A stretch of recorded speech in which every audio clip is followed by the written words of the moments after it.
Tropical Typhoon, Chairman TV. Weather update. Helping homeless people. Please subscribe.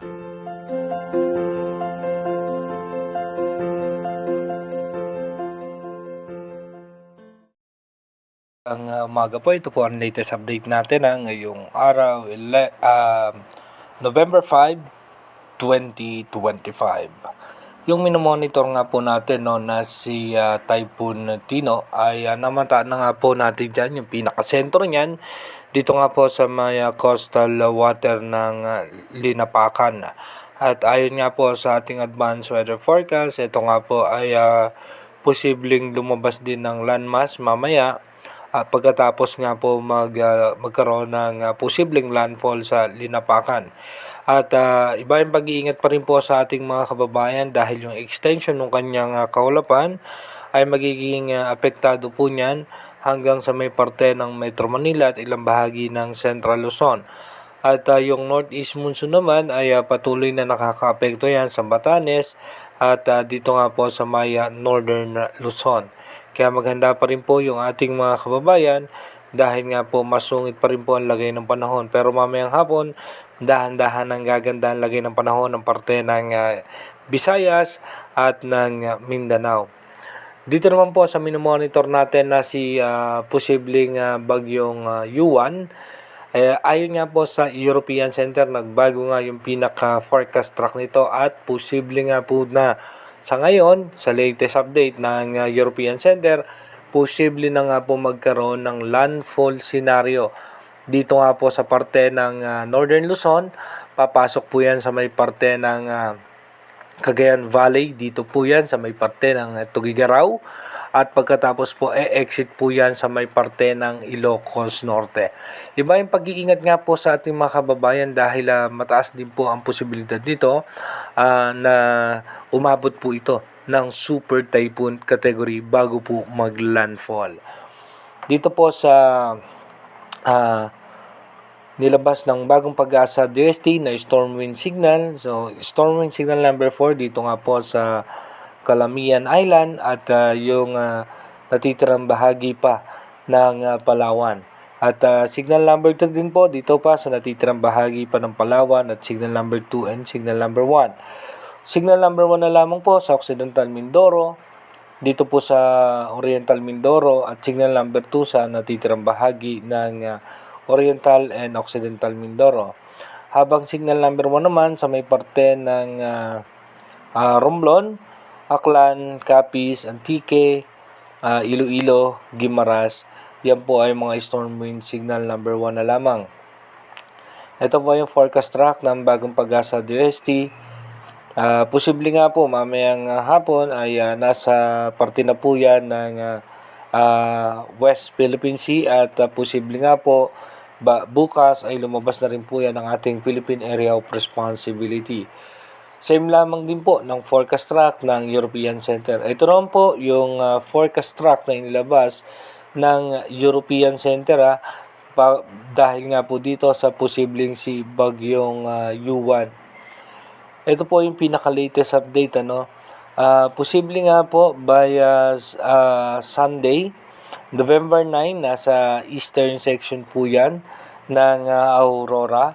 At possible nga po by Monday, November 10 ng hapon ay maglandfall po yan. Dito po yan papasok sa parte ng Tugigaraw. At pagkatapos po niyan ay mag-exit po yan dito sa may Ilocos Norte. Tignan natin yung mga posibleng dadaanan na lugar. So dito nga po ay yung pinakasentro niyan ay posibleng dadaan po yan dito sa may Tugigaraw. So meaning to say po niyan kapag yan dadaan dyan, ito pong mas mga kalapit niyan ay tatamaan din po nung sirkulasyon nung bagyo. So pagtapos po niyan, diretso po yan si posibleng bagyong Yuan. Dito naman po sa may parte ng Pinukpok, sa Tineg, at pagkatapos po niyan sa pagitan po ng Kabugao at ng Badok, Ilocos Norte.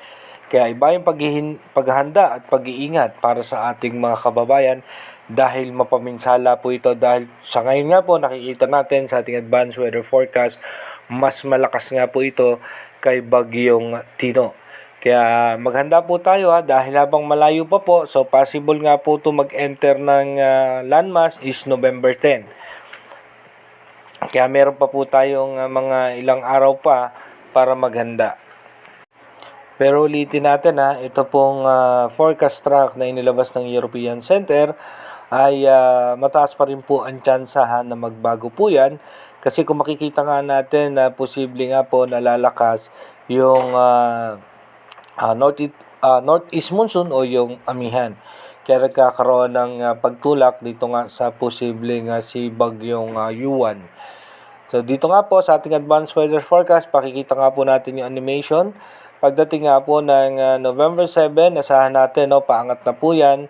At pagdating po ng November 8, posible pong nasa loob na po yan ng ating Philippine Area of Responsibility.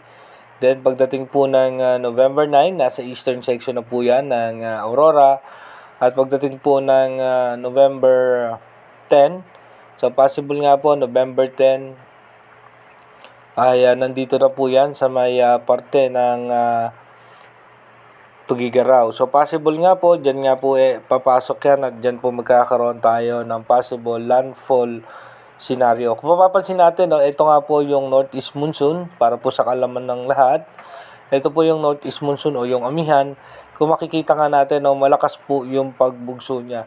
Since malayo pa po, ito po ay mataas pa rin ang tsansa na bahagyang humina pa dahil sa malakas na pagbugso nga po nitong northeast monsoon. Pero dito po sa pinapakita ng ating advanced weather forecast ay posibleng umabot siya ng super typhoon. Pero hindi natin nirule out yung posibilidad na bahagyang hihinayan dahil nga sa epekto nitong amihan. Again, inuulit ko po yung ating advanced weather forecast is possible scenario pa lamang po yan. Malaki pa rin po ang tsansa na magbago po lahat yan. Kaya manatili po tayong tumutok sa ating advanced weather forecast para malaman nga po natin yung posibleng sama ng panahon na makakaapekto sa ating bansa. Mag-iingat po tayo palagi.